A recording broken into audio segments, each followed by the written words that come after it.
Shalom Bapak Ibu Saudara. Shalom. Mari kita siapkan hati kita. Karena kasih-Nya yang begitu nyata. Karyanya yang sungguh luar biasa hidup kita. Haleluya. Karya terbesar. Terima kasih Tuhan. Haleluya. Kau sungguh baik Tuhan. Kasih yang terindah, yes. Hati yang mulia, hanya ku temukan di dalam-Mu,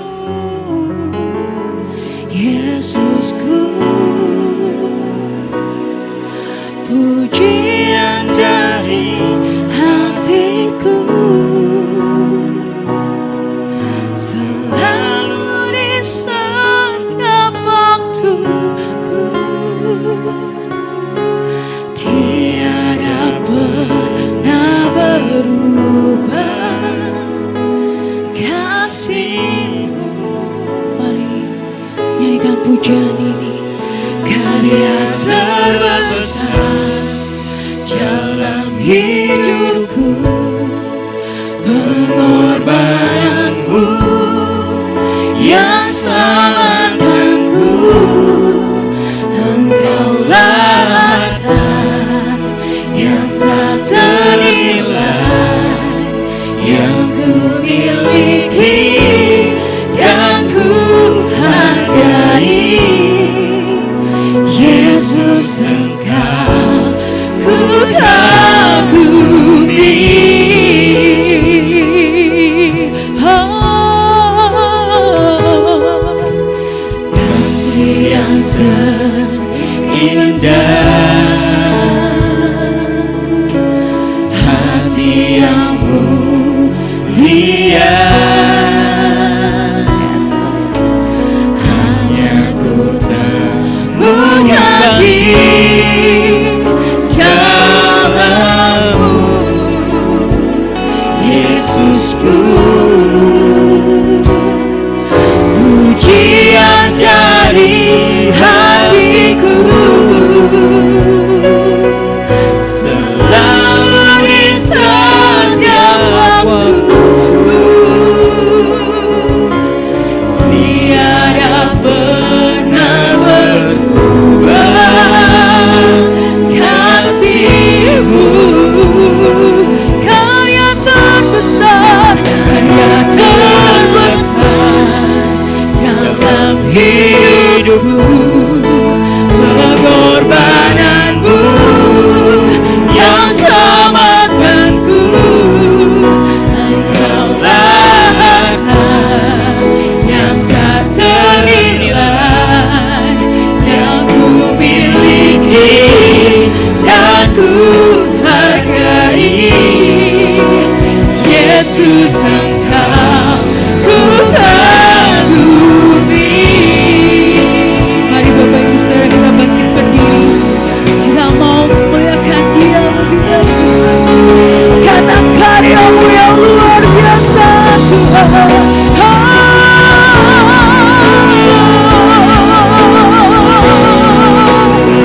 Kau yang terpuji, puja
Yesus Engkau ku kagumi.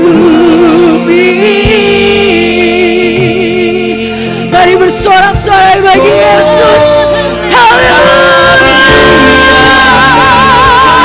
Kau menghidupi Tuhan. Yesus, mari angkat suaramu. Sembah Dia Yesus. Kau yang dipuji.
Memberikan yang terbaik bagimu Bapa.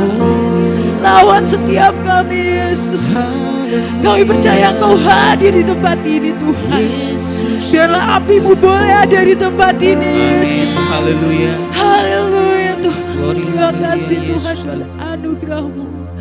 Kami percaya dan kami mau memuji Engkau lebih lagi. Di dalam nama Tuhan Yesus. Mari semua yang percaya berkata amin. Haleluya. Kita mau lebih lagi tinggikan nama Yesus.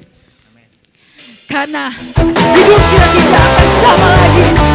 Karena Dia sudah rela menebus kita. Haleluya Yesus. Yes. Kaulah satu-satunya.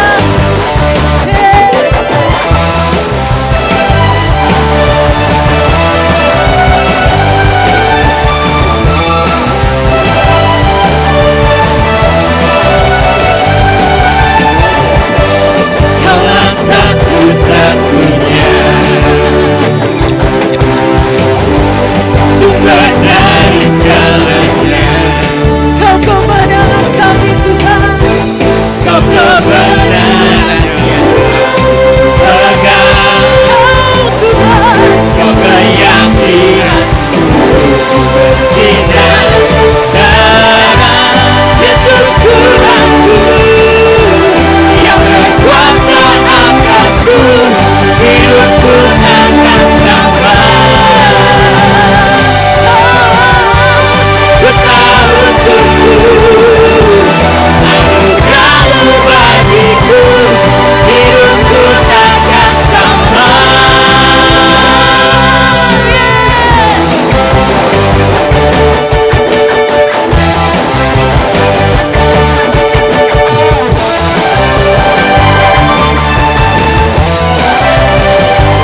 Yesus adalah tempat pertama buat kita. Amin. Amin. Haleluya. Mari menyanyikan lagu ini bersama-sama. Tempat pertama. Yes.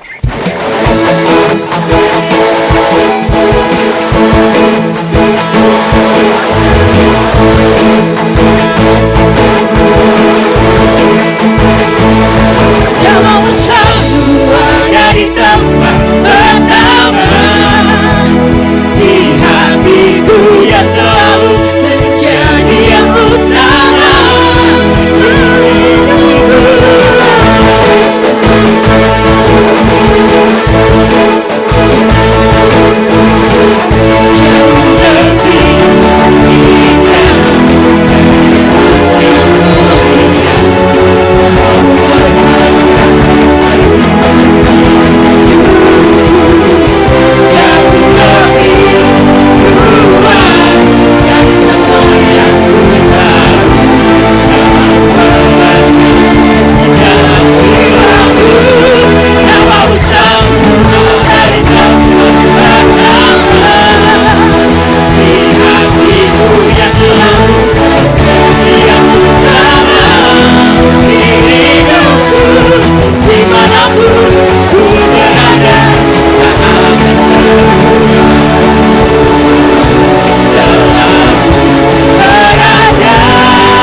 Persiapkan diri kita untuk mendengarkan apa yang Tuhan mau sampaikan lewat Bapa.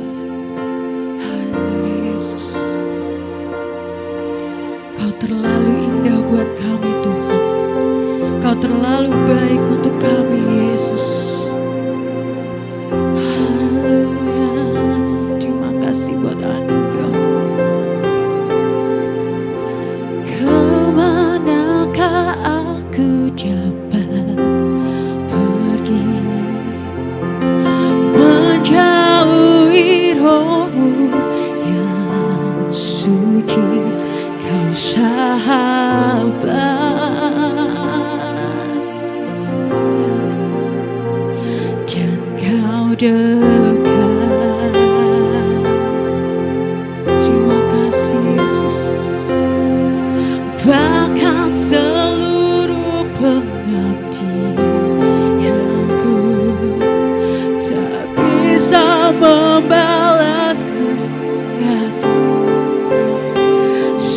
mulia,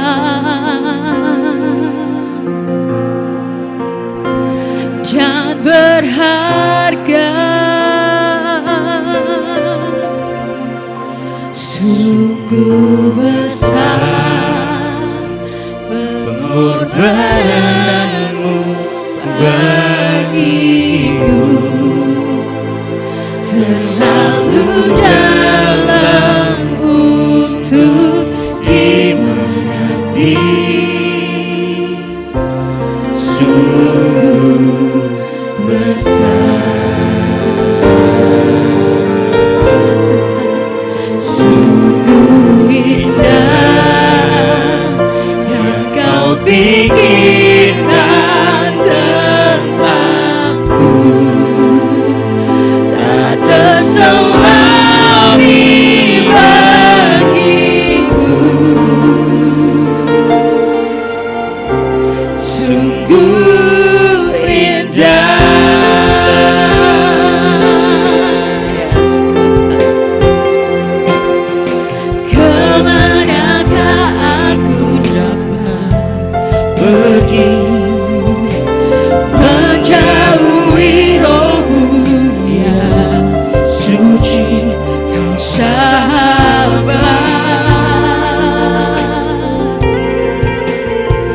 dan kau dekat, ya Tuhan, bahkan seluruh perhatianku tak bisa membalas kesetiaanmu, sungguh mulia dan berharga, sungguh besar, sungguh besar pengorbananmu bagiku, terlalu dalam untuk dimengerti, sungguh besar, sungguh indah yang kau pikirkan tentangku, tak terselami bagiku, sungguh indah. Mari saya undang Bapak Ibu Saudara untuk bangkit berdiri. Haleluya, kau terlalu indah Tuhan, kau terlalu indah Yesus. Haleluya, syukur lagi Tuhan, terima kasih buat anugerah-Mu Bapa.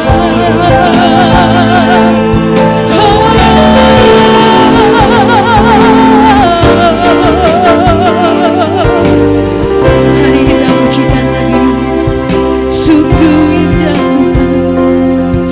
Yes, sungguh besar pengorbananmu bagiku, terlalu dalam untuk dimengerti, sungguh besar. Kau sungguh indah, sungguh indah yang kau pikirkan tentangku, tak terselami bagiku, sungguh indah,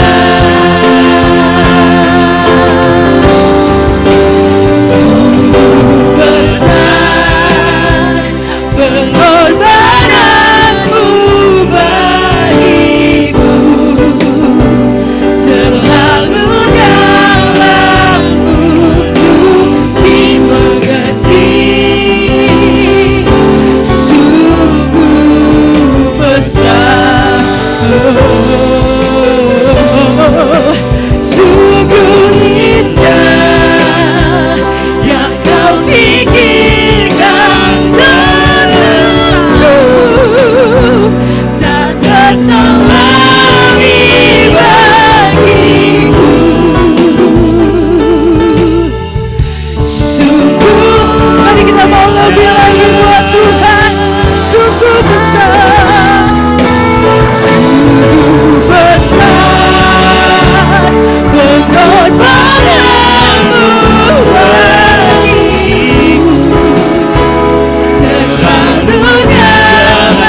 pikirkan tentangku, tak terselami bagiku. Sungguh indah, sungguh besar pengorbananmu bagiku, terlalu dalam untuk dimengerti. Sungguh besar, sungguh besar, ya sungguh indah, sungguh indah yang kau pikirkan tentangku, tak terselami bagiku. Sungguh indah. Katakan sungguh besar. Besar pengorbananmu bagiku, terlalu dalam, sungguh tidak dapat kami mengerti, dimengerti. Sungguh indah, sungguh besar,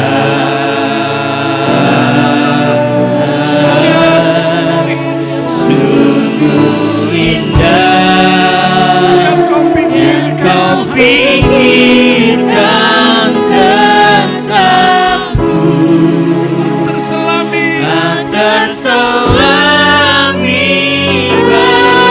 bagiku. Sungguh indah,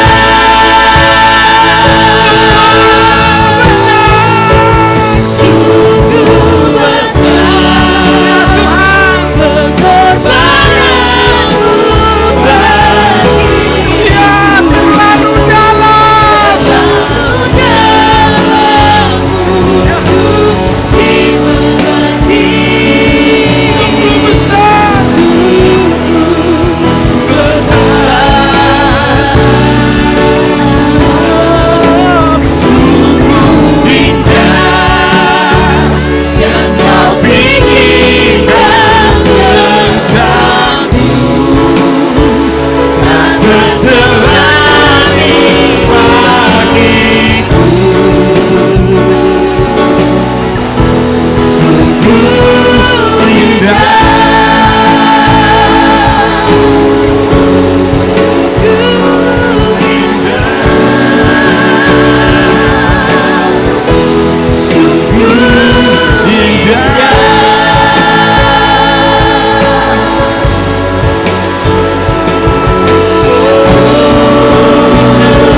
sungguh indah. Dapat kami mengerti segala jalan yang kau berikan bagi kami, tapi yang kami mengerti adalah Engkau mengasihi kami. Yang kami tahu Engkau mencintai kami, Tuhan.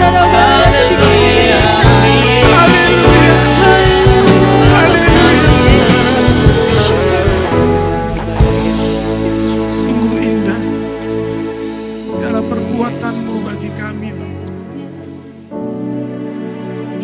Kami bersyukur, kami bangga punya Allah seperti Engkau. Ya Tuhan, Sungguh Tuhan,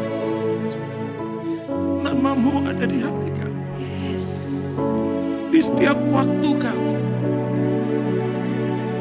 sepanjang hidup kami. Nama-Mu terpatri di pikiran dan hati kami, karena kami mencintai Yesus, karena kami mengasihi Engkau, dan kami percaya segala rancangan indah Kau persiapkan bagi setiap kami. Terima kasih Bapa, hadirat-Mu ada di tengah-tengah kami sore hari ini. Sekarang bawa hamba-Mu untuk menyampaikan segenap isi hati-Mu kepada jemaat di tempat ini. bukan kami yang berkata-kata, tapi Tuhan Yesus yang berkata-kata kepada setiap kami. Berkati para pemain musik,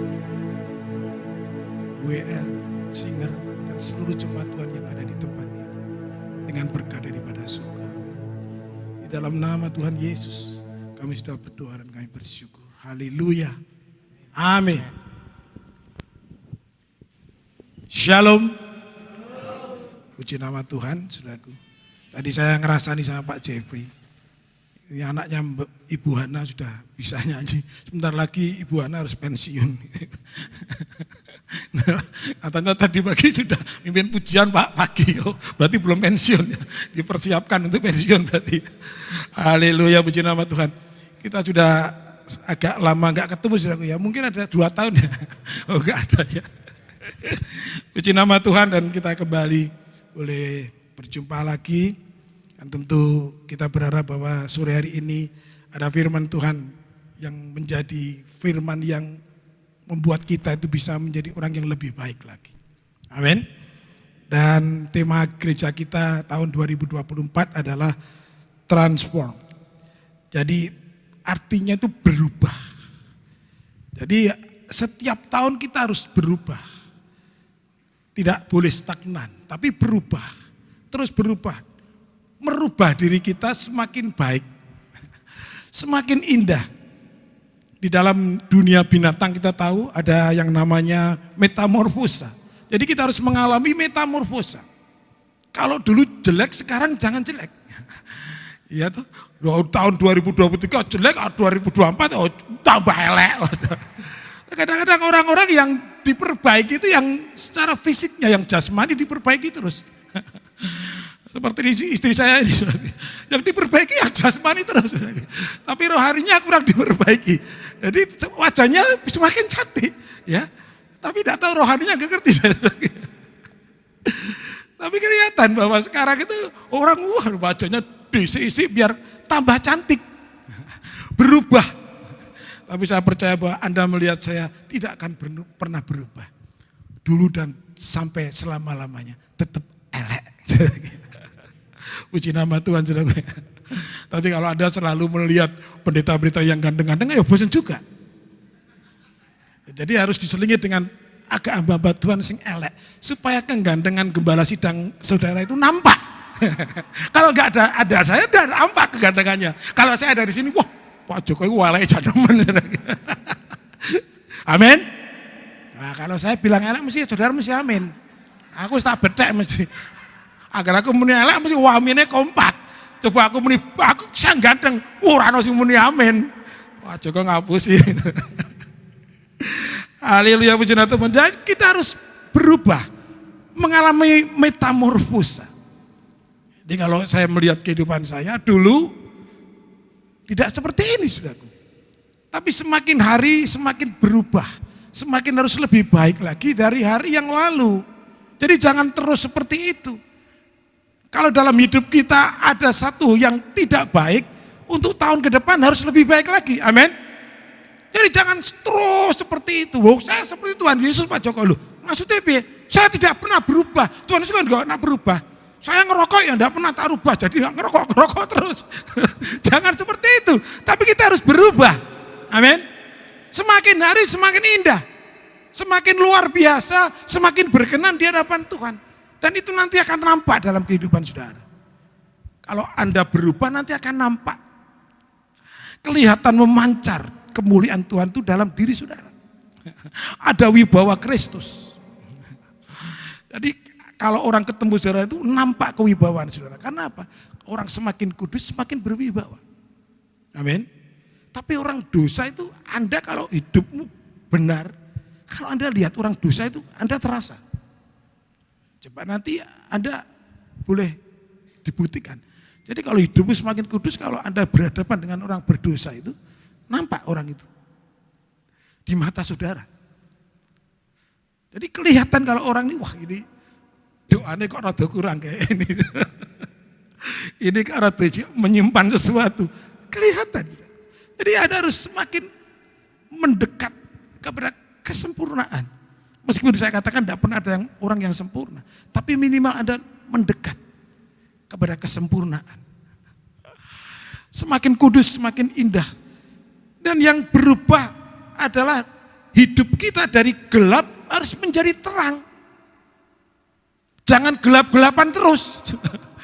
Ada orang-orang Kristen gelap-gelapan terus. Wajahmu boleh gelap. Seperti saya ini wajahnya gelap, tapi hatinya kalau dilihat, wah putih banget saudaraku. Daripada kelihatan putih, ternyata hatinya hitam, nggak pilih di. Pilih hitam, tapi hatinya kan putih. Amin. Bukan fisiknya, tapi rohani kita berubah dari gelap menjadi terang. Orang gelap jadi orang yang terang. Orang yang hidup dalam kegelapan lalu berubah menjadi orang yang hidup dalam terang. Dan bahkan menjadi terang. Dari dirimu itu harus memancar terang yang bercahaya, yang dapat dilihat orang. Ini secara fisik ini tentang rohani itu ada kaitan, saudara. Karena saya membuktikan sendiri. Dulu keponakan saya itu waktu dia orang Kristen tapi itu nakal lagi, saudara. Terakhir datang ke tempat saya di rumah itu, wah kayak kere ya. Tak lihat, loh wajahmu kayak ngono. Tangannya gede kentai. Ini betul, saya ngomong, ini Tuhan yang saksikan omongan saya. Wah kayak kere, untune kayak ompong kabeh. Untune hilang semua. Ono Pak Harto ora ya? Ngerasani ono wong pang-ompong. Iya. Lalu dia datang ke rumah saya dan Tuhan berbicara kepada saya, kamu ngomong. Tak ngomongi saudaraku. Wah saya ngomong banyak tentang firman Tuhan. Dia saat menangis. Ini waktunya kamu kembali. Tuhan masih beri kesempatan. Ada dispensasi yang Tuhan berikan bagi kamu sebelum terlambat. Setelah saat itu ketemu saya pada malam hari itu. Besoknya dia berubah. Dan sekarang dia melayani dengan sungguh-sungguh. Wajahnya berubah. Wah ketemu saya wireng. Ya jangan kayak gendruwo. Rambutnya gondrong. Sekarang wajahnya berubah. Sinar kemuliaan Tuhan tuh kulitnya jadi putih. Loh, saya heran loh kok jadi putih. Loh kok aku udah jadi putih ya? Tanya istri saya. Jadi putih kulitnya. Wajahnya bersih. Dia melayani, saya pernah datang ke gerejanya dia di gereja baptis. Wah melayani Tuhan di mimbar. Saya bersyukur sama Tuhan sampai saya meneteskan air mata. Ini orang luar biasa. Setiap hari hampir seminggu itu puasa 3 kali. Wajahnya itu berubah.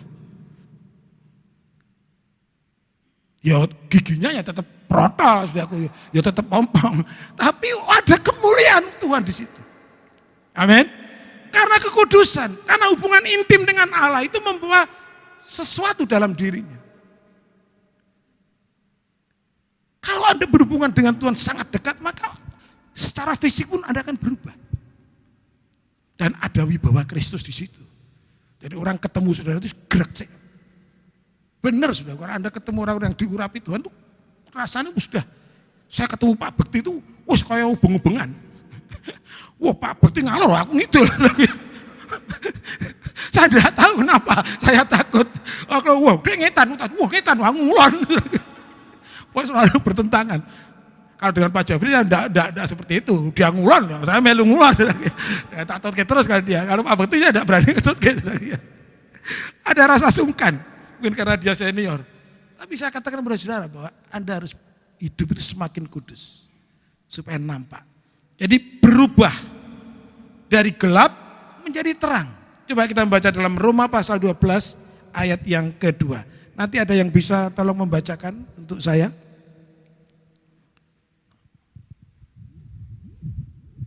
Ada yang berani ke depan?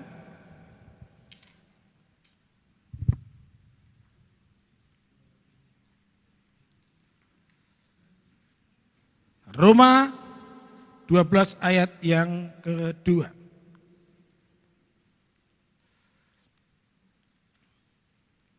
Roma 12. Cek. Cek. Cek.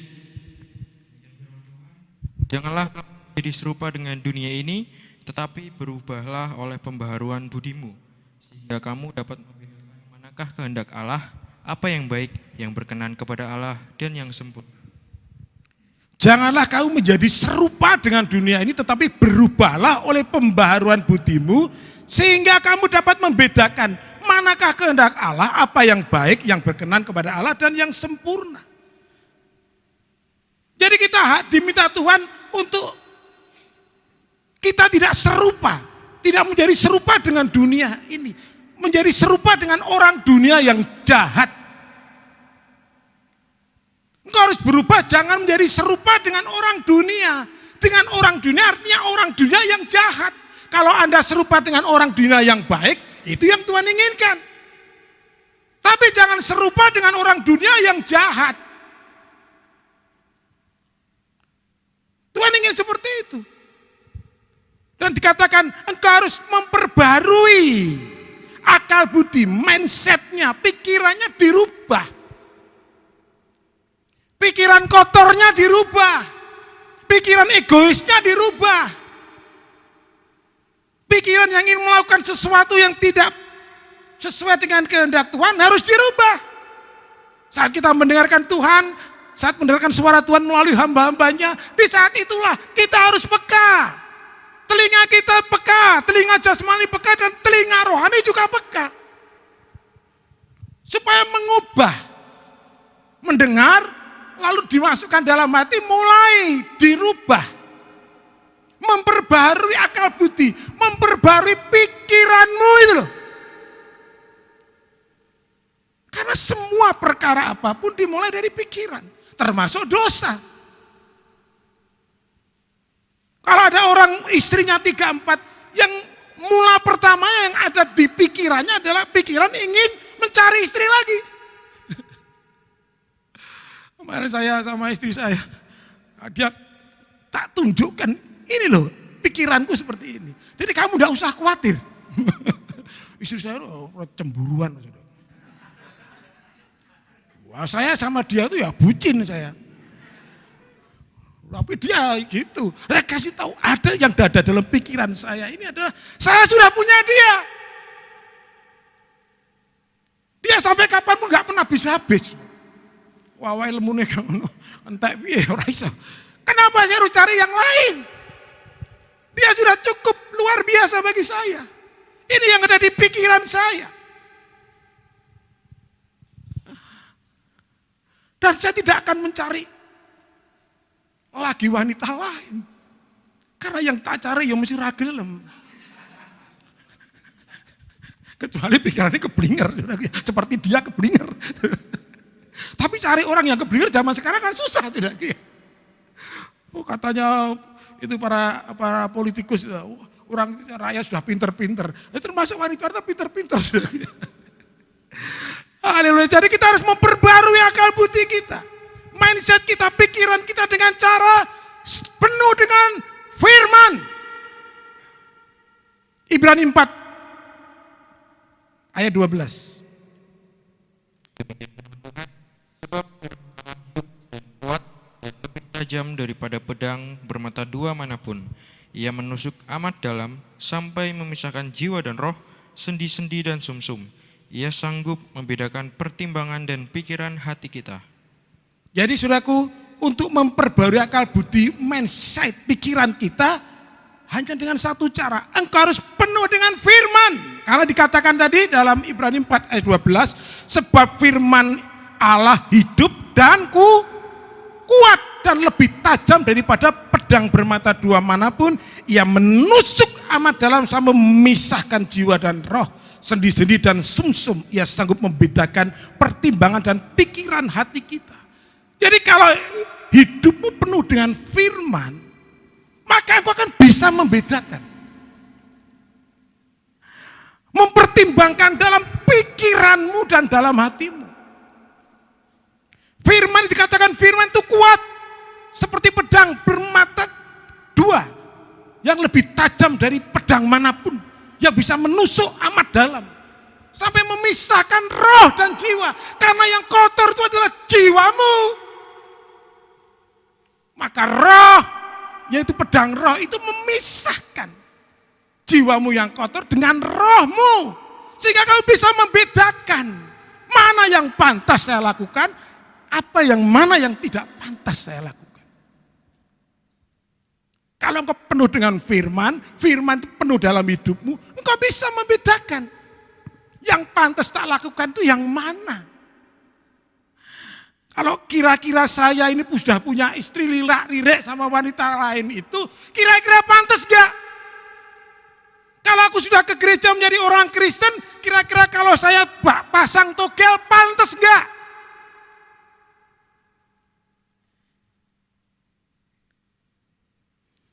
Dan saudaraku yang dikasih dalam Tuhan, ia sanggup membedakan, mempertimbangkan dalam pikiran kita. Jadi saat kau penuh dengan firman, maka ada pertimbangan di dalam pikiranmu. Kalau kau disakiti hatimu oleh orang, mungkin disakiti fisikmu oleh orang, karena kau penuh dengan firman, saat engkau mau membalas, firman itu berkata mengingatkan saudara, balaslah kejahatan dengan kebaikan.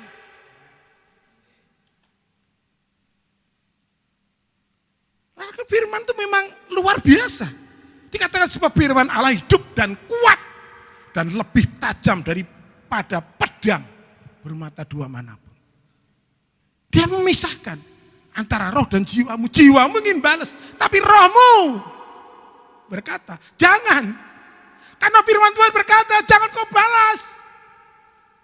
Kalau pipi kananmu ditampar, berikan pipi kiki kirimu. Ojo kualik, Mas. Beli kiki kiri. Iya toh? Saat mau membalas, lalu firman yang penuh di dalam dirimu berkata, jangan mau balas loh. Karena aku penuh dengan firman, maka firman itu berbicara. Tapi orang yang tidak pernah membaca firman, tidak penuh dengan firman, nggak ngerti. Disakiti, dibalas baik. Tapi Anda yang penuh dengan firman, saat engkau mau membalas, firman itu berkata karena engkau penuh dengan firman. Jangan. Tapi Tuhan berkata, kasihilah musuhmu dan doakanlah dia. Orang situ lalu bisa mempertimbangkan, wah orang sah tak balas baik, biar Tuhan yang membalasnya. Amin. Dan itulah saudara yang kasih Tuhan. Dan dikatakan tadi, sehingga dapat membedakan dalam Roma tadi yang kita kembali ke Roma lagi. Roma 12 tadi. Ayat 2 tadi. Tolong kembali dibacakan, tolong Roma 12 ayat 2 tadi. Demikian firman Tuhan, janganlah kamu menjadi serupa dengan dunia ini, tetapi berubahlah oleh pembaruan budimu, sehingga kamu dapat membedakan manakah kehendak Allah. Apa yang baik, yang berkenan kepada Allah, dan yang sempurna. Sehingga dapat membedakan, ayat yang terakhir, sehingga dapat membedakan kehendak Allah, apa yang baik, apa yang berkenan kepada Allah, dan yang sempurna. Engkau harus bisa membedakan. Kehendak Allah itu apa dalam dirimu? Engkau disuruh lakukan apa? Kehendaknya itu apa dalam dirimu itu? Apakah Tuhan ingin kita berbuat dosa?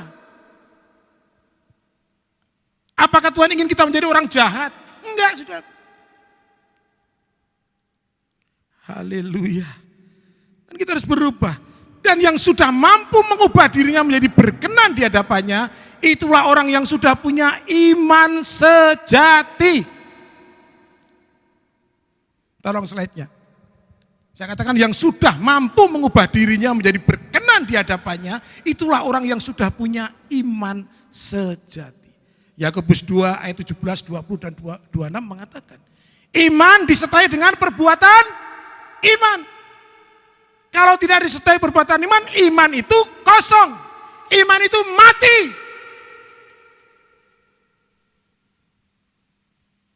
Jadi orang yang sudah mampu mengubah dirinya menjadi baik, berkenan di hadapan Allah, dialah yang disebut orang yang punya iman sejati. Karena imannya disertai dengan perbuatan iman. Dan ternyata banyak orang yang katanya punya iman, tapi perbuatannya tidak sesuai dengan iman.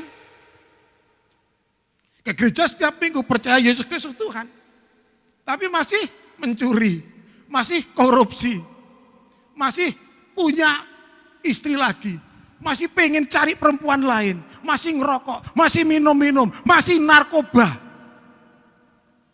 Dan dia katakan bahwa dia orang Kristen, saya punya iman. Tapi iman seperti iman yang kosong karena tidak disertai dengan perbuatan atau tindakan iman.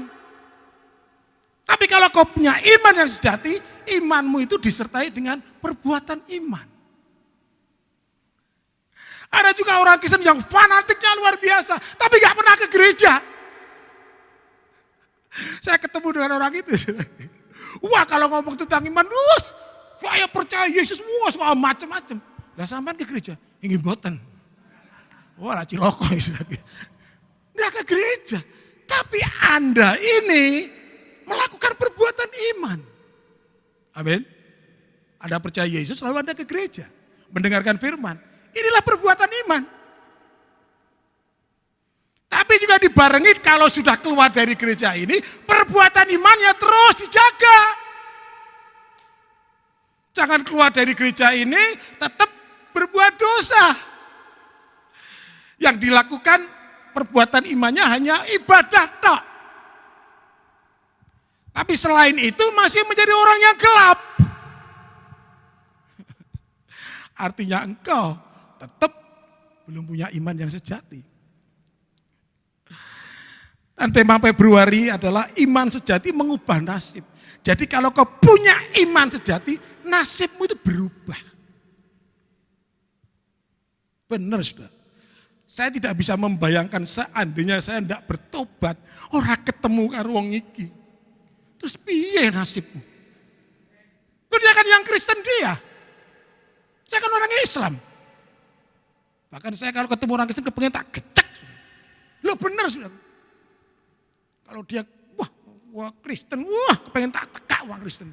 Rasanya hati seperti itu. Mungkin kalau tidak diselamatkan Tuhan dan tidak ketemu dia, saya jadi teroris. Wah, walai ireng, merongos, teroris. Waduh. Anda bayangkan, beda jauh dengan pendeta saudara. Wah, badan bagus, pendeta, anak Tuhan. Wah, ini merongos, ireng, elek, teroris. Oh, coba ngomong. Ini wajah saya ini. Ini tadi jatuh botolnya. Ya, masih main drum, wah rambutnya gondrong, ngeri ini. Wah ini ngeri nih. Sopo sih ngarep gelem kaya ngono. Haleluya. Dan iman sejati mengubah. Saya kenal dia, lalu dia memperkenalkan Yesus kepada saya. Saya akhirnya percaya kepada Tuhan, berubah. Anda lihat sekarang orang yang ada di hadapan saudara ini. Menyampaikan firman dari yang maha tinggi. Dulu gembel, saudaraku, tukang mabuk. Setiap hari mabuk. Dan tidur di selokan-selokan. Saya tidur di selokan. Kalau sudah mabuk, sudah dimanapun saya tidur. Pernah saya tidur di dalam kebun binatang. Ngerirak, saudara. Memang rumah saya dekat kandang ketek dulu. Lah bener saya di kebun binatang karena di asrama. Asrama band itu di sana, saya di sana. Mabuk. Wah, pendel semua. Setan tak tantangi kabeh. Saya masuk bubon itu kan gelap bulu tahu, wit-witan gede-gede. Wah, kayak genderuane kayak tenan. Wah, saya masuk, wah, berani mendem. Wah, saya tidur di dekat bandulan, anak main anak saya tidur jam 2 malam. Jam 3 malam saya bangun karena mendemes rada hilang. Saya bangun, aku nyangdi, saya lari, saudaraku. Sungai tak loncati bisa, saudaraku. Saking medine, saking medine karo setan. Waktu mabuk kan tidak terasa, wani tok. Bareng mabuk hilang, setannya kayak geruduk saya, saudaraku. Saya melayu sendiri itu berlari. Sungai tak loncati bisa. Setelah siang-siang saya kembali, kok aku bisa melayukan kini mobil. Ya karena takut. Pada sebetulnya kita tidak perlu takut sama setan, tidak perlu takut sebetulnya. Karena apalagi setan-setan di Indonesia kan diidentikan dengan setan-setan kere-kere. Loh tenan saudaraku. Orang Indonesia itu mengerekan dirinya sendiri sampai setan pun diidentikan dengan hal-hal yang kere. Setan Indonesia kan kere-kere. Pakaiannya Anda lihat. Kalau pakaian di luar negeri Dracula, jas. Petine apik banget tok petine. Wah, ngono jas, ngono abang-abange, cincinnya berlian oke. Bener toh? Dracula. Anda lihat gendruwo. Aku setan apa ge wulu tok ora ono apa-apane. Jendel bolong. Wah, gur mau klambi tok lho. Terus kan malah bolong sisan burine. Apalagi tuyul, gur cawetan tok itu jen. Jan rara gadblas ah. Oh beda sama setan luar negeri. Wah, Dracula. Ngeri-ngeri sebab bajuke mahal-mahal. Oh setan luar negeri, setan Jawa yang ngono kuwi. Suster ngesot. Lah pakaian suster kan murah, wis ngono nggo kesotan terus. Aremo kabeh pakaian iki. Nah, ya itu Indonesia itu selalu diidentikan dengan hal yang ngono kaya ngono kuwi. Tapi saudara yang kasih dalam Tuhan, saya mau katakan kepada saudara bahwa iman yang sejati yang engkau punya itu dapat mengubah nasib. Kalau kita membaca dalam Rut 1, pasal 1 sampai pasal 4, sudah mungkin beberapa minggu ini itu Pak ya, sudah diterangkan banyak hal tentang Rut. Bagaimana akhirnya nasibnya berubah. Dari orang Moab yang tidak mengenal Allah Israel, menjadi orang yang mengenal Allah, ikut dengan Naomi. Lalu kembali ke Israel lagi, ke Bethlehem. Lalu dia akhirnya menjadi istrinya siapa? Boas. Boas orang kaya raya. Dan dialah yang layak menebus Rut ini. Karena Boas ini adalah ada ikatan darah dengan Elimelech. Dia bisa menebus. Dan akhirnya Rut berubah nasibnya. Amin. Orang Moab. Orang yang tidak mengenal Tuhan. Tidak mengenal Allah Israel. Tapi pada akhirnya dia terima Allah Israel. Dan nasibnya berubah. Dan Rut adalah orang yang punya iman sejati. Karena setiap apapun yang dikerjakannya, imannya dibarengi dengan tindakan iman. Dia ditawari sama orang, kamu pulang aja ke rumahmu. Enggak, aku ikut. Allahmu, Allahku, bangsamu, bangsaku. Akhirnya dia ikut Naomi. Dia enggak ngerti nanti di Israel bagaimana. Tapi dia melakukan sesuai dengan iman percayanya. Dan benar apa yang akhir ending dari riwayat Rut, akhirnya dia menjadi istrinya Boas. Haleluya.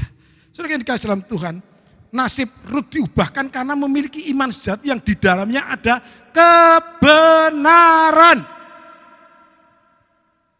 Saya ulangi, nasib Rut diubahkan karena memiliki iman sejati yang di dalamnya ada kebenaran. Kebenaran yang pertama adalah percaya. Kita membaca dalam Rut 1 ayat 15 dan 16.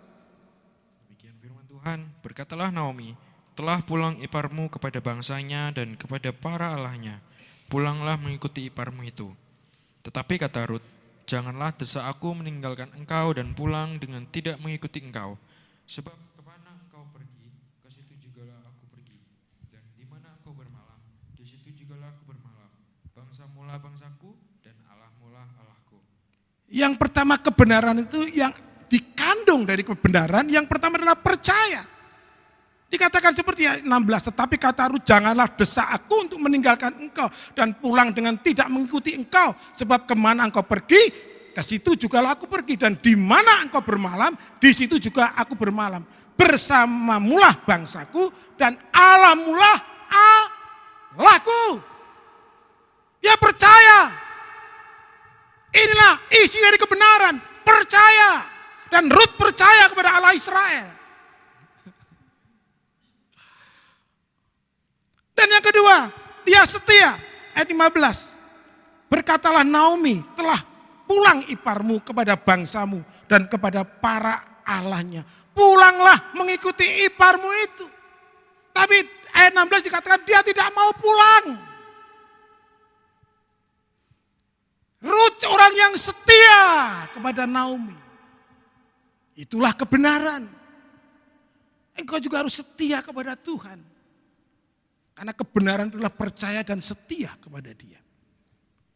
Saya tadi berpikir dari rumah ke sini, wah ini kok mendungi kok agak gelap. Wah jojo jemaat Puspawarna, wah mau wedi udan. Ora do teko kayak niki. Wah aku ngutbahi sapa ya? Ternyata jemaat Puspawarna tetap punya hati yang setia. Ngeri tok, ri diketok-ketok memang. Ngeri tok. Saya berpikir, wah hujan kayak gini, siapa yang datang? Tapi Anda setia kepada Tuhan. Anda setia kepada kewajibanmu kepada Allah. Karena engkau harus beribadah dan engkau lakukan meskipun keadaan mendung. Mungkin geledek menyambar-nyambar. Ora bertuli. Hujan tidak bertuli. Ngeop.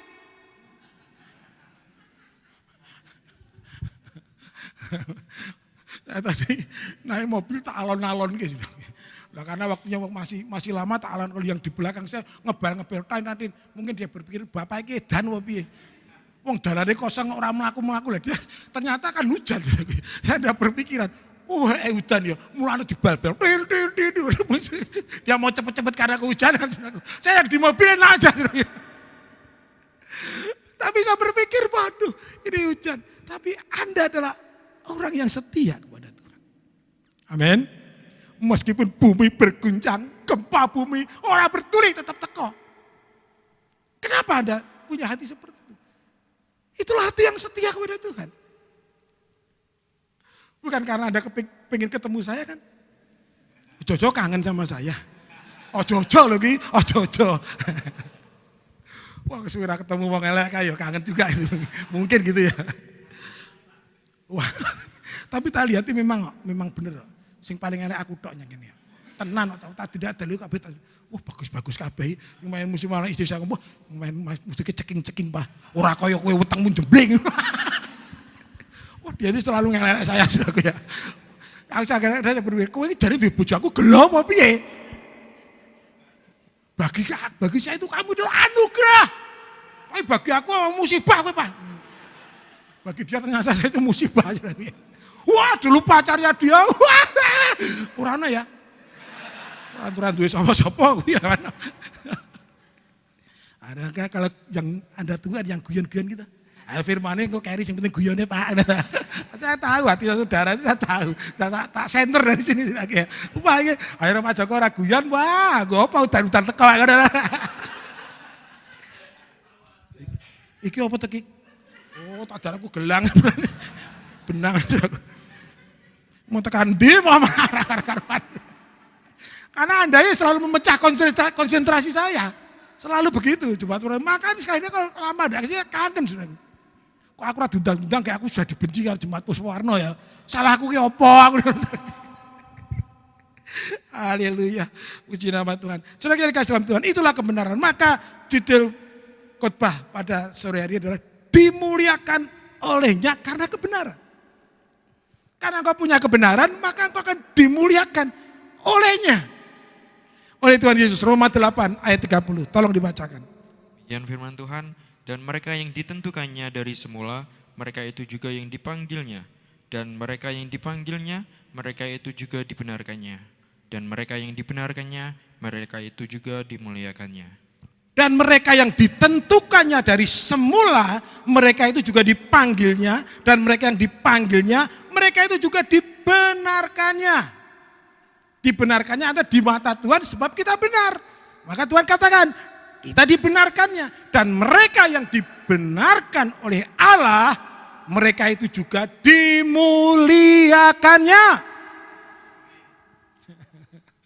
Siapa yang gak ingin dimuliakan Tuhan? Semua ingin kemuliaan. Kalau kemarin ada pemilu, cari apa tak? Ada calon yang sudah kaya raya, cari uang. Enggak cari uang, cari kemuliaan. Dan kita juga mencari kemuliaan. Ya kemuliaan yang datang daripada Allah kita. Karena kemuliaannya itu bukan sementara. Kemuliaannya bersifat kekal. Bukan kemuliaan seperti orang dunia, jadi presiden 5 tahun toh. Dimuliakan hanya 5 tahun, Pak Jokowi 10 tahun dimuliakan jadi presiden. Setelah itu selesai. Tapi orang-orang yang dimuliakan Tuhan sekarang sampai selama-lamanya. Amin. Haleluya. Lah itulah kemuliaan yang sempurna, kemuliaan yang sejati. Sudah kita kasih dan tujuan khotbah pada sore ini rindu menjadi mempelai Kristus. Kita harus merindukan menjadi mempelai Kristus. Karena dengan menjadi mempelainya, dengan menjadi istrinya Tuhan, kemuliaan akan dapat kita capai. Karena yang memiliki kemuliaan adalah Tuhan Yesus. Dan kita harus menjadi mempelainya Kristus. Amin. Haleluya. Nah itulah cita-cita tertinggi dari orang-orang percaya. Istri saya selalu berkata, "Wah, sebetulnya kamu itu enggak level saya." Hati kok beres. Kurang ajar tenan ini. Kamu itu level saya. Saya itu punya suami pejabat. Aku tak balas. Aku jane pengen duwe istri ora kaya kowe. Nyanyi dangdut apa? Saya pengen wong bule. Wong Amerika. Dia ndak membalas, cuma gini tok. Ngono tok. Wah, pacarnya dia dulu, wah, anak lurah. Bener saudaraku, wah, punya bengkel, seneng sama dia. Tapi saya juga pakai ilmu black magic. Terus kayak orang hitam ya, black magic lagi, ilmu hitam. Wah, tak posoni, ramangan sego, ramangan apa-apa, lontong tok. Wes tolong dina tolong wengi saya posoni wes mutih ramangan sego, mangan gamping. Dia itu. Tapi dia akhirnya cinta sama saya. Nah, tapi saya heran dulu dia tak guna-guna kok jadi bojoku tenan ya. Saya berpikir sendiri, ternyata memang ini jodoh saya dari Tuhan. Ngapa ndeloki? Dia kagum sama saya sudah. Saya lihat, wah, enggak ada, wah. Saya pergi sedikit, wah, ngopo, bunga pape ini. Wah, nang apa? Aku wedi. Ciri sudah gede, takut sama setan. Karena tak tahu kamu jadi takut sama Tuhan atau sama setan. Ya lorone. Oh, kau yang dino ketemu setan, lah aku kira ke setan. Kau wedi karo setan terus. Kau ketemu setan kau wedi. Haleluya. Saudara yang kasih dalam Tuhan, kita harus rindu menjadi mempelai Kristus. Dikatakan dalam Wahyu 19 ayat 6 sampai 8. Tolong dibacakan. Wahyu 19 ayat 6 sampai 8.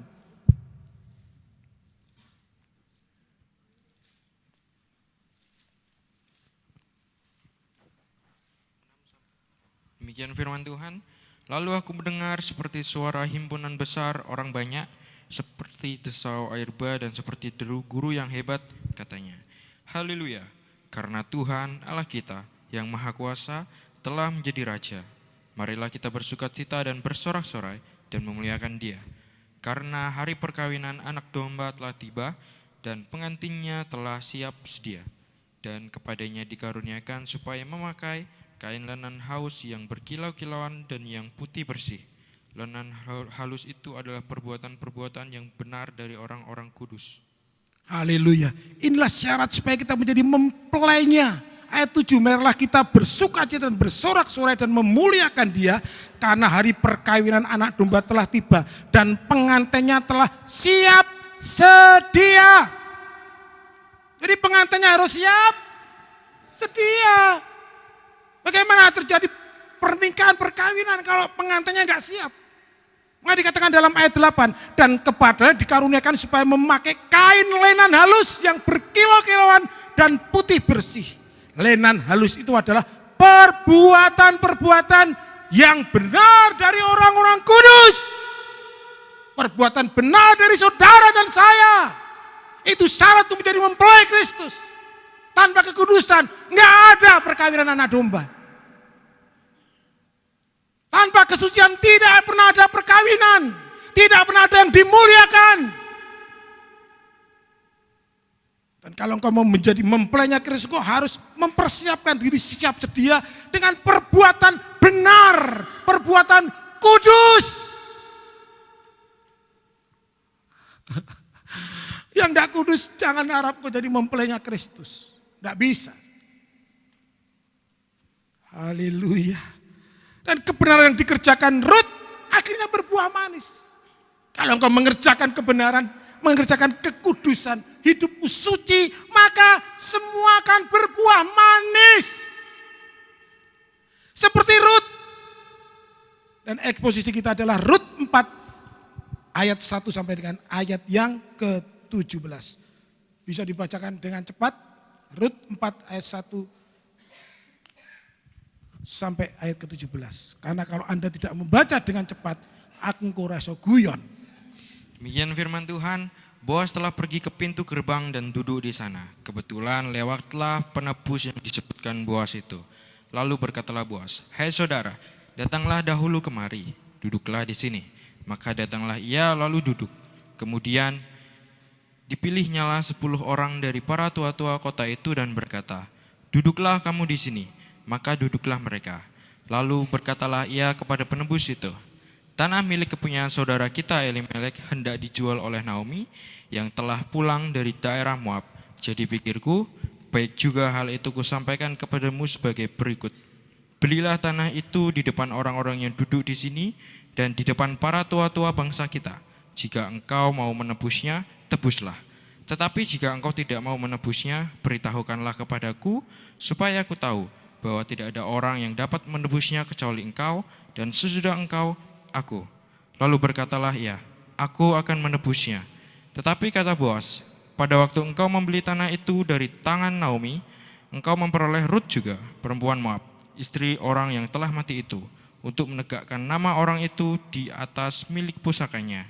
Lalu berkatalah penebus itu, "Jika demikian, aku ini tidak dapat menebusnya, sebab aku akan merusakkan milik pusakaku sendiri. Aku mengharap engkau menebus apa yang seharusnya aku tebus, sebab aku tidak dapat menebusnya. Beginilah kebiasaan dahulu di Israel dalam hal menebus dan menukar. Setiap kali orang hendak menguatkan suatu perkara, maka yang seorang menanggalkan kasutnya sebelah dan memberikannya kepada orang lain.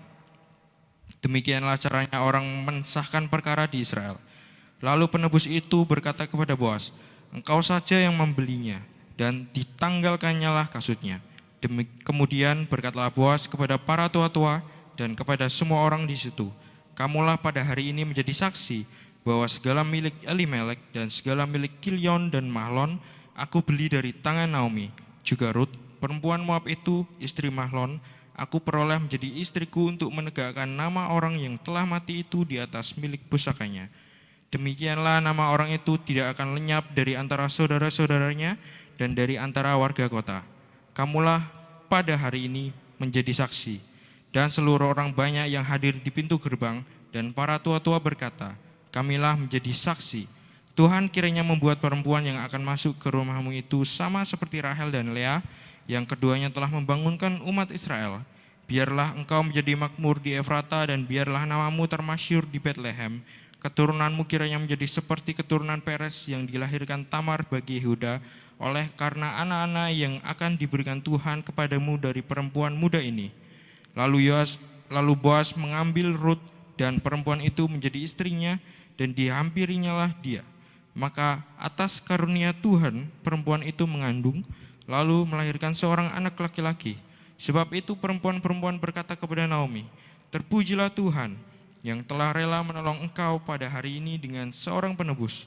Termasyhurlah kiranya nama anak itu di Israel, dan dialah yang akan menyegarkan jiwamu dan memelihara engkau pada waktu rambutmu telah putih, sebab menantumu yang mengasihi engkau telah melahirkannya, perempuan yang lebih berharga bagimu dari 7 anak laki-laki." Dan Naomi mengambil anak itu serta meletakkannya pada pangkuannya, dan dialah yang mengasuhnya. Dan tetangga-tetangga perempuan memberi nama kepada anak itu, katanya, "Pada Naomi telah lahir seorang anak laki-laki." Lalu mereka menyebutkan namanya Obed. Dialah ayah Isai, ayah Daud. Amin. Jadi yang poin pertama adalah ayat 9 dan 10. Ditebus untuk menjadi miliknya, untuk menjadi milik Boas. Dikatakan demikian ayat 9 dan 10. Kemudian berkatalah Boas kepada para tua-tua dan kepada semua orang di situ, "Kamulah pada hari ini menjadi saksi bahwa segala milik Elimelek dan segala milik Kilion dan Mahlon aku beli dari tangan Naomi. Juga Rut perempuan Moab itu, istri Mahlon, aku peroleh menjadi istriku untuk menegakkan nama orang yang telah mati itu di atas milik pusakanya. Demikianlah nama orang itu tidak akan lenyap dari antara saudara-saudaranya dan dari antara warga kota. Kamulah pada hari ini menjadi saksi." Artinya di mana akhirnya Boas menebus Rut, ditebus itu menjadi miliknya. Milik dari orang yang bernama Boaz yang kaya raya ini. Dan itulah harapan semua wanita. Dan keinginan orang-orang tua, kalau punya anak perempuan, biarlah mendapatkan jodoh orang yang luar biasa. Orang yang mapan, orang yang cinta Tuhan, orang yang kaya. Benar? Ada orang tua yang punya anak perempuan, muka-muka kowe bojone kere ngono. Betul, anak saya juga gitu. Kamu itu dokter, harus cari yang sebanding kalau bisa. Jangan cari yang di bawahmu lah. Kamu kan dokter, kamu juga cantik loh. Kayak bapak, kayak mamai. Kamu harus cari yang baik. Orang mungkin mau dokter spesialis apa-apa ya, pokoknya yang sederajat. Keinginannya seperti itu. Itulah keinginan semua wanita juga. Kalau bisa dipersunting orang yang kaya raya. Sudah kaya raya, hidupnya benar dalam Tuhan. Itu yang menjadi keinginan. Dan itu dimiliki oleh Rut pada akhirnya. Rut ditebus untuk menjadi milik dari Boaz. Dibeli artinya mulai saat itu dan selamanya nasibnya sudah berubah. Karena dia ditebus dibeli maka nasibnya berubah. Itulah juga yang diharapkan oleh orang-orang. Wanita-wanita, perempuan-perempuan yang belum punya suami. Punya suami yang baik, suami yang kaya raya. Suami yang bisa mencukupkan segalanya. Supaya nasibnya berubah.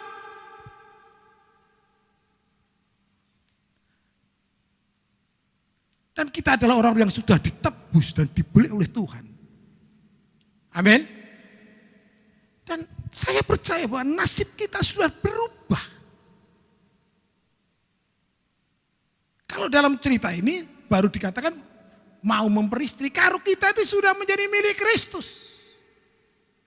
Kita sudah ditebus dengan darahnya saat kita percaya maka dia sebagai Allah dan Juru Selamat.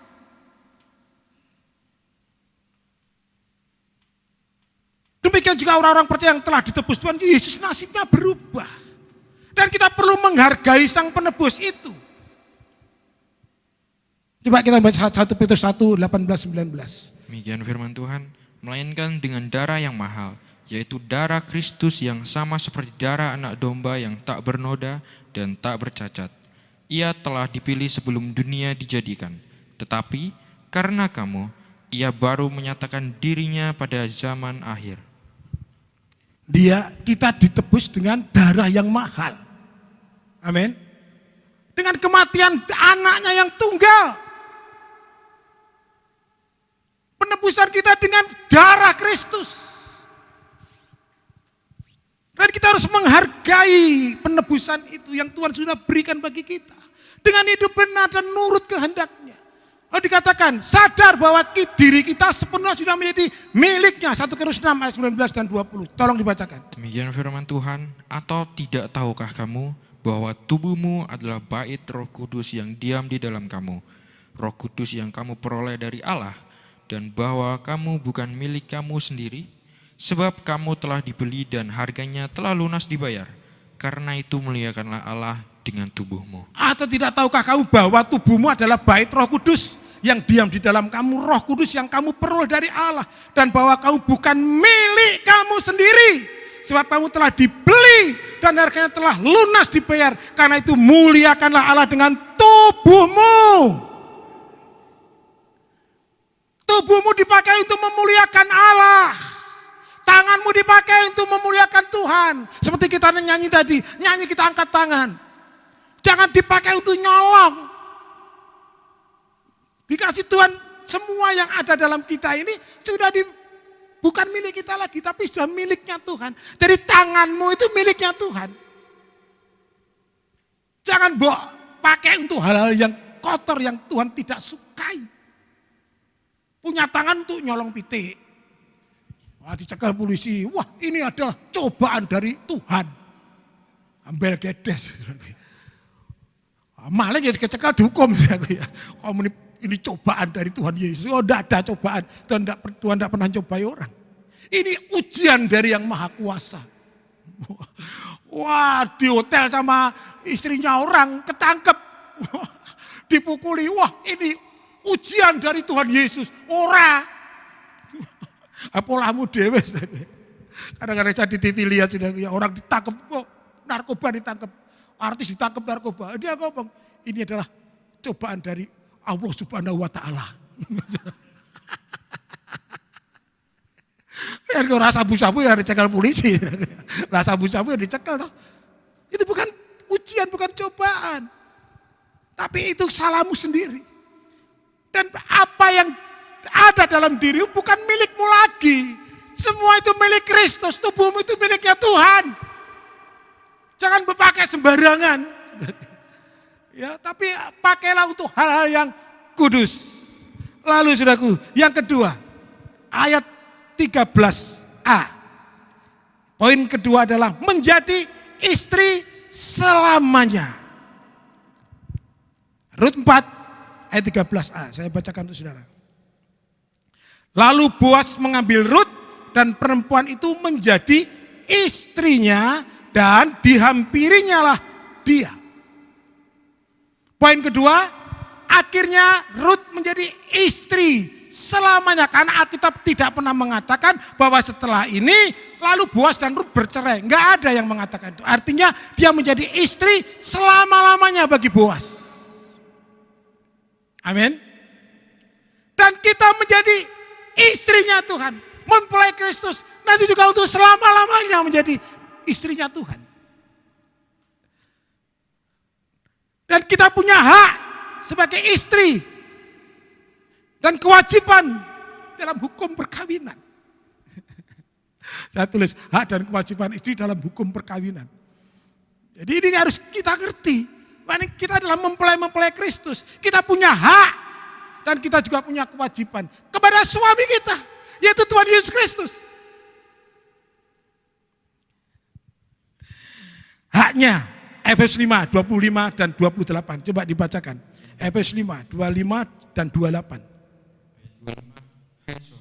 Kasihilah istrimu sebagaimana Kristus telah mengasihi jemaat dan telah menyerahkan dirinya baginya. Ayat 28. Demikian juga suami harus mengasihi istrinya sama seperti tubuhnya sendiri. Siapa yang mengasihi istrinya mengasihi dirinya sendiri. Haleluya. Ayat 25 Efesus 5. Saya ulangi. Hai suami, kasihilah istrimu sebagaimana Kristus telah mengasihi jemaat dan telah menyerahkan dirinya baginya. Ayat 28. Demikian juga suami harus mengasihi istrinya sama seperti tubuhnya sendiri. Siapa yang mengasihi istrinya, mengasihi dirinya sendiri. Jadi hak istri itu dikasihi. Ojo ditempilingi. Istri kok ditempilingi? Ya kasihan tuh saudaraku. Ada tanya kepada istri saya ini.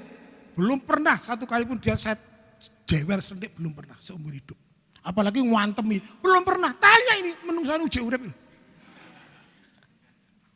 Belum pernah tak pukul sekali, belum pernah. Kalau dia mukul saya berkali-kali.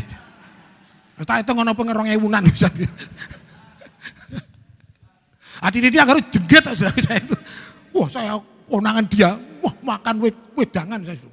Wah ngantar dia di pasar Peterongan. Wah di situ ada orang jual teh. Wah supir becak di situ.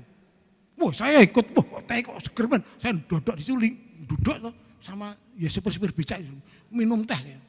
Wah baru enak-enakan, dia belakang saya enggak ngerti dia datang. Langsung diplok.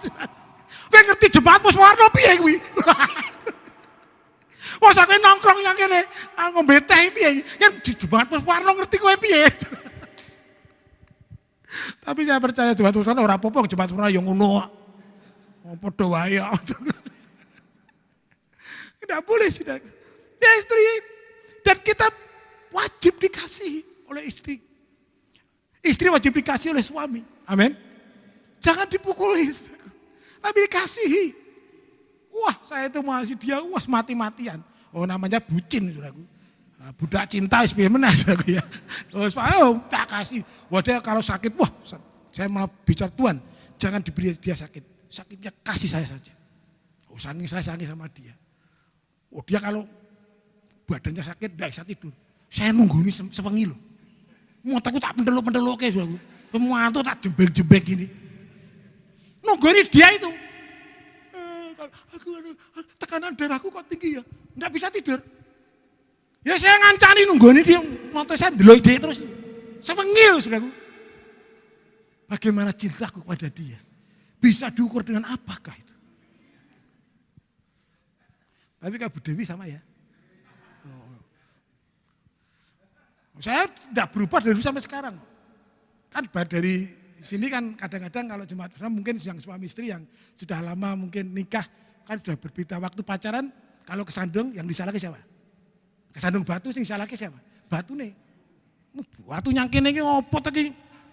Setelah nikah 10 tahun kesandung istri kesandung batu. Salahkan siapa? Motone lho waktu ditabrak. Guyu ya ketara lagi. Ketara yang mana gue? Ketara gue. Kalau saya ada sama batu kesandung, batu itu, wah batu nih, gue ya salah motormu rambut dulu gue. Saya salahkan dua-duanya sudah. Malah lali meneh atau mesti anggaran itu. Ada dipancing sama jemaat Puspano saya lali, khotbahnya mesti lali. Dari kita harus dikasih Tuhan. Ya memang Tuhan mengasihi kita. Kita punya hak untuk dikasih Allah. Sebab kita adalah mempelai-mempelainya. Dan di dalam hukum perkawinan negara, istri wajib menerima nafkah lahir batin. Harus menerima pakaian. Harus menerima rumah. Itu ada hukumnya. Hukum perkawinan negara itu seperti itu. Dan yang lebih luar biasa lagi, istri berhak atas warisan suaminya. Benar enggak? Uang saya kan banyak ini. Saya mati, hati pede. Saya mati, saya apa-apa, hati ngepek. Warisan saya ini. Wah, jangan warisanku, jangan orang no. Saya dulu saya nikah sama dia, saya cuma, modal saya cuma 1 tok. Kasur siji. Tak, saya pindah rumah dia. Luar biasa. Dia sama saya itu, dia sudah punya rumah, sudah punya motor. Wah, saya pindah ke rumahnya dia itu. Wah kasur siji tok tak gowo. Wah ancamane wah nang tak usir loh, wah saya wedi. Tahu ndak saya tidak ngancaman. Dia tidak pernah ngancam kamu, dia baik. Ya kalau di sini ya baik. Kalau di rumah ya galak. Dan saudaraku yang kasih Tuhan menjadi pewaris-pewaris. Dan istri itu punya hak untuk menjadi pewaris. Tapi istri juga punya kewajiban. Kita punya kewajiban. Jangan enaknya, tapi kita juga punya kewajiban. Tolong dibacakan. Efesus 5 ayat 22 dan sampai 24. Demikian firman Tuhan. Hai istri, tunduklah kepada suamimu seperti kepada Tuhan. Karena suami adalah kepala istri sama seperti Kristus adalah kepala jemaat. Dialah yang menyelamatkan tubuh. Karena itu sebagaimana jemaat tunduk kepada Kristus, demikian jugalah istri kepada suami dalam segala sesuatu. Haleluya. Jadi kewajibannya adalah kita tunduk kepada Allah. Istri tunduk kepada suaminya. Dengarkan ini ibu-ibu. Ini harus sering dibaca ibu-ibu ini. Biar ibu-ibu sadar dan bertobat. Termasuk istri saya ini. Harus tunduk pada suami. Akulah kepala keluarga. Jangan main-main ya. Kowe ojo wani-wani, harus tunduk istri-istri. Ibu gembala, tunduk sama suaminya. Jangan wani-wani ya. Hah? Oh malah nando. Oh lah kurang ajar. Hari ini firman Tuhan katakan, tunduk dalam segala sesuatu.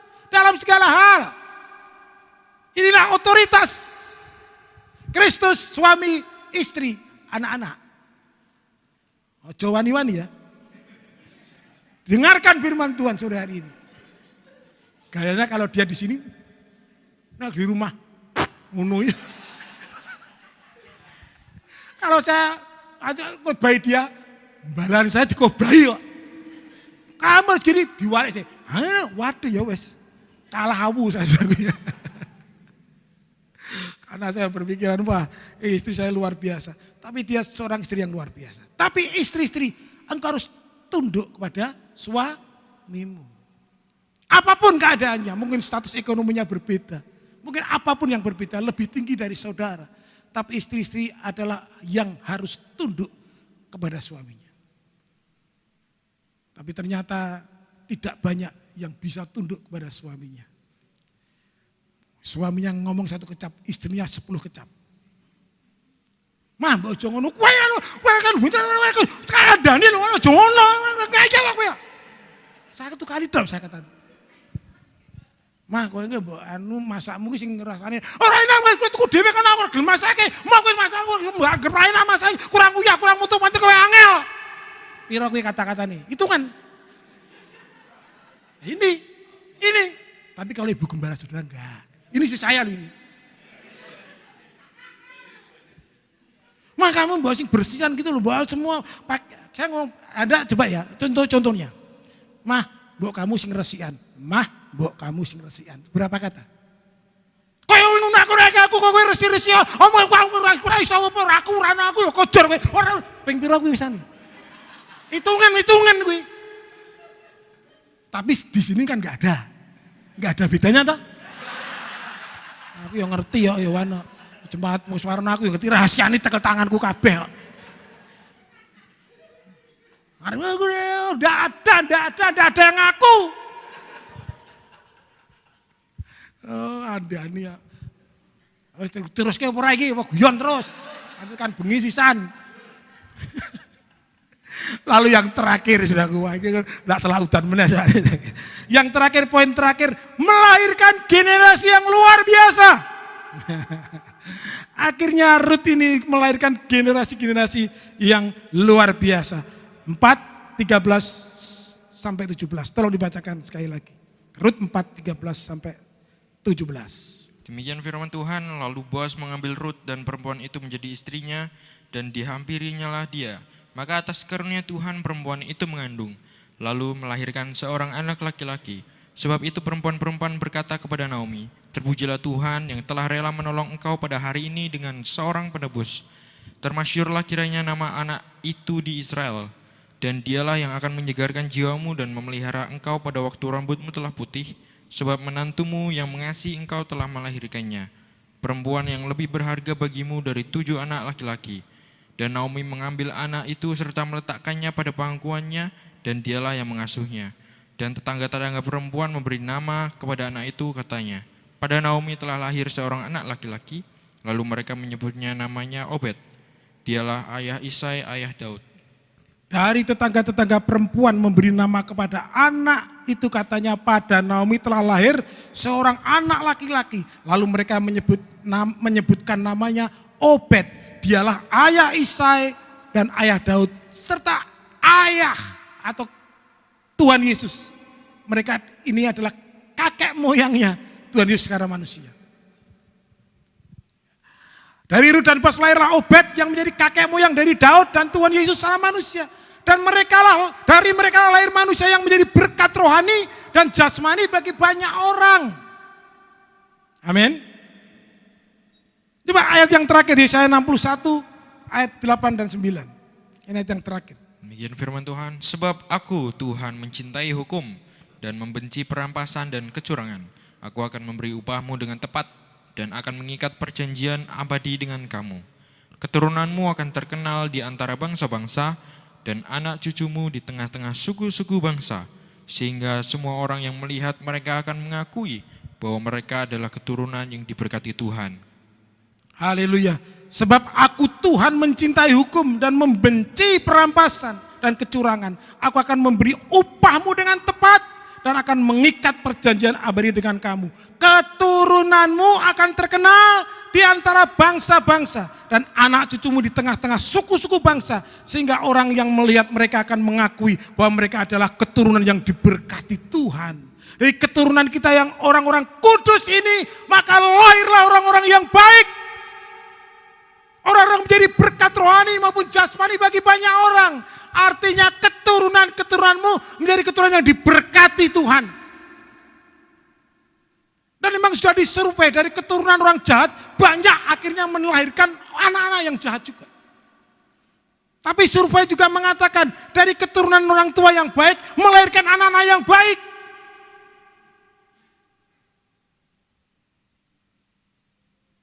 Dan saudara yang dikasihi dalam Tuhan, dari kita yang kudus dan benar itu maka akan lahirlah anak-anak yang benar. Anak-anak yang diberkati Tuhan. Sehingga di masa tua kita menikmati apa yang namanya kebahagiaan dari anak cucu kita. Oleh karena engkau, maka kunci keberhasilan mereka adalah di tangan kita sekarang. Generasi kita, keberhasilan mereka ada di tangan kita saat ini. Kalau hidupmu benar, maka mereka diberkati Tuhan. Kalau hidup enggak benar, mereka akan diberkati Tuhan. Dan semua tergantung pada saudara dan saya. Mau hidup benar, hidup suci, punya iman yang disertai perbuatan iman, punya kebenaran, punya kekudusan, kesucian yang diinginkan Tuhan, maka dari apa yang ada yang dipandang Tuhan itu baik, maka akan lahir keturunan-keturunan yang baik. Generasi-generasi yang baik. Tidak hanya memberkati nenek moyangnya saja, dan tidak hanya memberkati orang tuanya saja, tapi dia juga memberkati banyak orang. Dan nama kita diingat.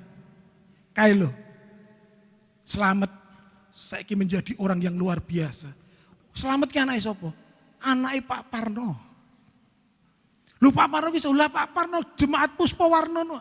Lu anake dadi apa? Lu dadi jenderal no. Kenapa bisa demikian? Karena Pak Parno benar di mata Tuhan. Maka anaknya, cucunya menjadi cucu yang diberkati, anak-anak yang diberkati. Tapi kalau hidupmu enggak benar, jangan harap anakmu diberkati. Jangan harap cucumu diberkati. Yang percaya katakan amin. Haleluya. Puji nama Tuhan. Tuhan berkati Bapak Ibu Saudara. Mau diteruskan? Ngulak udan. Soalnya mendungnya ngeri. Haleluya. Kita akan menyanyikan pujian. Kita akan memuji-muji Tuhan saat ini.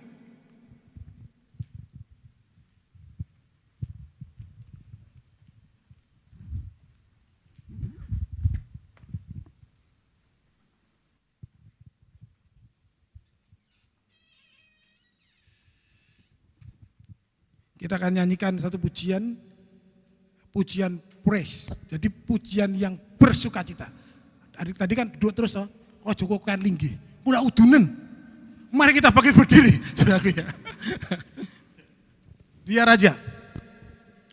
Kita melompat-lompat bagi Tuhan. Jangan lemes-lemesan terus. Nanti kolesterol tinggi seperti saya. Saya triglyceride saya lumayan tinggi saudaraku. Kemarin diperiksa. Triglyceride saya berapa? Telongan sudah. Karena aku kan makan roti. Mari kita menyanyi bagi Tuhan. Haleluya.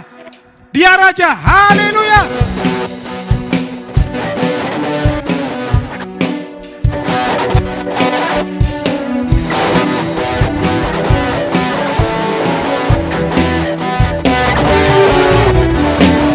Bersyukurlah kepadanya, bawalah pujian baginya, karena dia raja.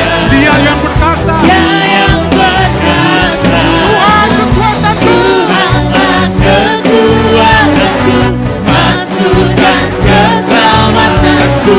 Dia penolongku. Dia beri hidupku. Kau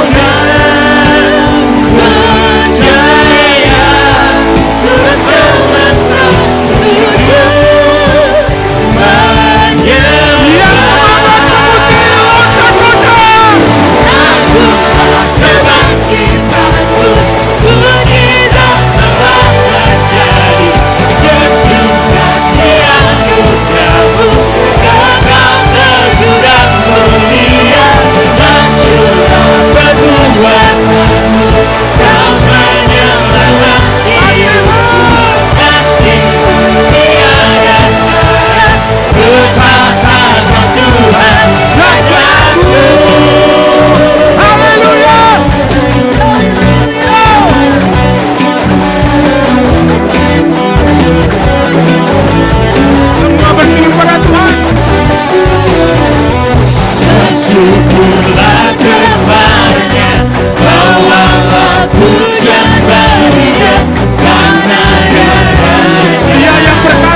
sini yang 60 tahun?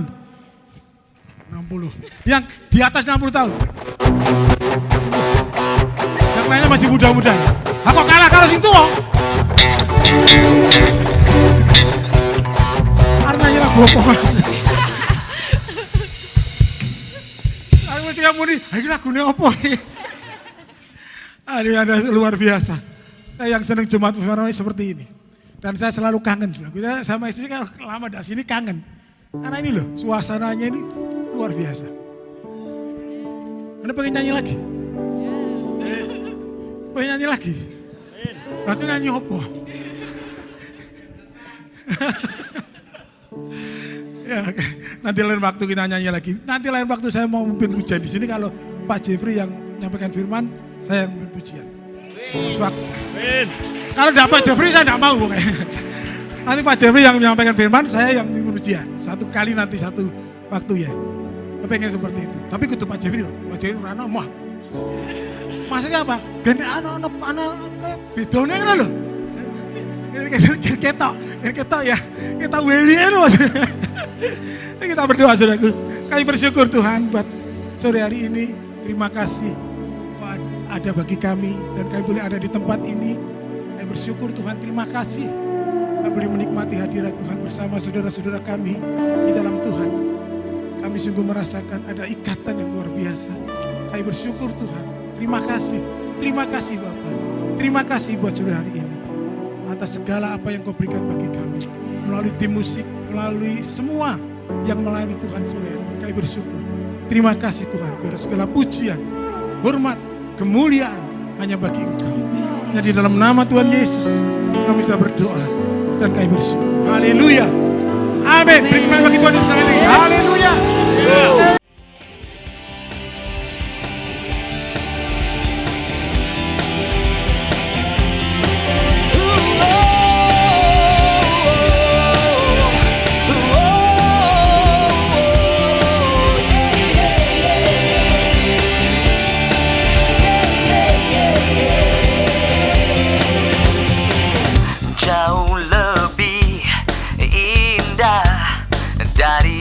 Yang mulia, namamu berharga bagi hidupku.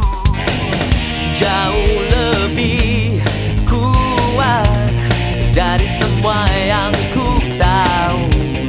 Namamu melekat di dalam jiwaku. Namamu selalu ada di tempat pertama hatiku dan selalu menjadi yang utama di rinduku. Oh, dimanapun ku berada tak akan berubah.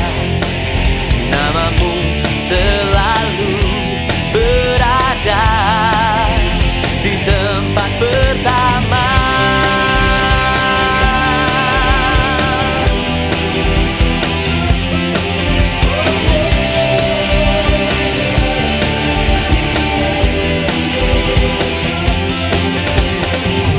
Jauh lebih indah dari emas yang mulia. Namamu berharga bagi hidupku. Jauh lebih kuat dari semua yang ku tahu. Namamu melekat di dalam jiwaku. Namamu selalu ada di tempat pertama di hatiku dan selalu menjadi yang utama di rinduku. Oh, dimanapun ku berada tak akan berubah. Namamu selalu